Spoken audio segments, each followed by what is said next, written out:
अस्सलाम वालेकुम दोस्तों, कैसे हो आप सब। उम्मीद है आप सब खैरियत से होंगे। आज मैं आपके लिए एक बहुत ही इन्फॉर्मेटिव वीडियो लेके आई हूँ अकॉर्डिंग टू ई कैट। वो बच्चे जो कि ई कैट का फ़र्स्ट टेस्ट दे चुके हैं, जो कि अभी मार्च में हुआ है और उसका रिज़ल्ट भी आ चुका है।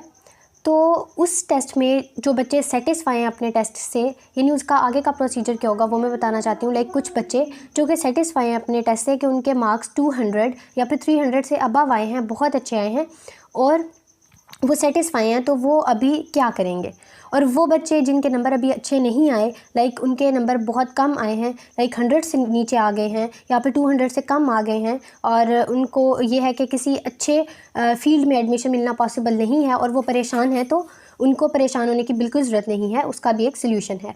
तो सबसे पहले चलते हैं कि वो बच्चे जो कि सेटिस्फाई हैं कि रिज़ल्ट अच्छा आया है, उनके मार्क्स अच्छे हैं और उन्हें अब क्या करना चाहिए। उन्हें अब सिर्फ़ और सिर्फ वेट करना है, क्योंकि अभी यूईटी ने यानी जो ई कैट है उन्होंने इस बार एक सेकंड फेज़ भी जो है वो लॉन्च किया है कि वो बच्चे जो कि अपने फ़र्स्ट ई कैट के मार्क्स से सेटिस्फाई नहीं हैं, वो अभी दूसरा ई कैट का टेस्ट दे सकते हैं। और इसमें होगा क्या कि जो बच्चे फिर सेटिस्फाई हैं वो सिर्फ वेट करेंगे तब तक जब तक दूसरा ई कैट का टेस्ट कंडक्ट नहीं हो जाता, और वो बच्चे जिनके मार्क्स कम हैं वो अभी दूसरे ई कैट में अप्लाई करेंगे और दूसरे ई कैट में जो है वो अप्लाई करने की डेट स्टार्ट हो चुकी है।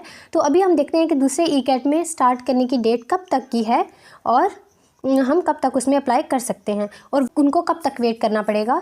ठीक है, तो अभी हम चलते हैं सबसे पहले यूईटी एडमिशन्स की वेबसाइट पे।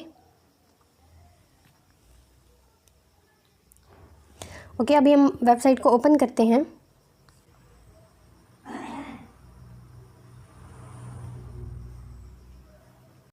तो जी वेबसाइट ओपन हो गई है हमारे पास। तो वेबसाइट में लिखा है एंट्रेंस टेस्ट फॉल 2025। तो E CAT 2025 first result has been announced, यानी जो बच्चे फर्स्ट ई कैट दे चुके हैं, जिन्होंने अभी मार्च में ई कैट दिया है, उसका रिजल्ट जो है वो अनाउंस हो चुका है।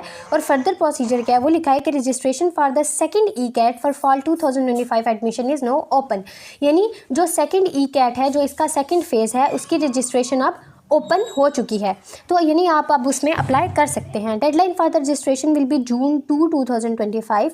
तो रजिस्ट्रेशन की जो डेडलाइन है वो है जून 2, यानी जून की 2 तारीख तक आप सेकंड ई कैट के लिए अप्लाई कर सकते हैं, उसमें रजिस्टर कर सकते हैं। If you attempt both E cats, ये सबसे इंपॉर्टेंट पॉइंट है, मार्च 2025 and June 2025 your highest score will be considered for the merit calculation. तो अगर आपने मार्च में जो टेस्ट ई कैट का कंडक्ट हुआ और एक टेस्ट जो अभी सेकंड फेज़ जून में कंडक्ट होगा, ये दोनों ई कैट के टेस्ट अगर आपने जो है वो अटेम्प्ट किए हैं, तो इन दोनों में से जिस टेस्ट में आपके मार्क्स ज़्यादा होंगे आपका वही वाला टेस्ट जो है वो कंसीडर होगा और मेरिट कैलकुलेशन के लिए आपका वही वाला जो मार्क्स हैं वो कंसीडर किए जाएंगे।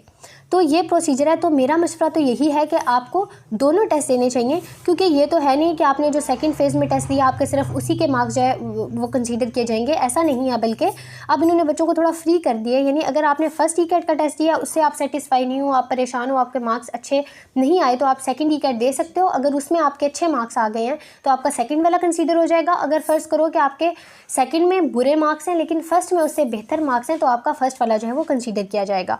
तो यही कुछ है, इसमें परेशान होने की बिल्कुल बात नहीं है। सो मेरा मशवरा है कि आप लोगों को सेकंड ई कैट भी देना चाहिए। हाँ, वो बच्चे जिनके फर्स्ट ई कैट में मार्क्स बहुत अच्छे आए हैं, लाइक 300 प्लस या 200 प्लस या 250 प्लस, तो वो अगर सेटिस्फाई हैं, वो नहीं देना चाहते तो वो ना दें।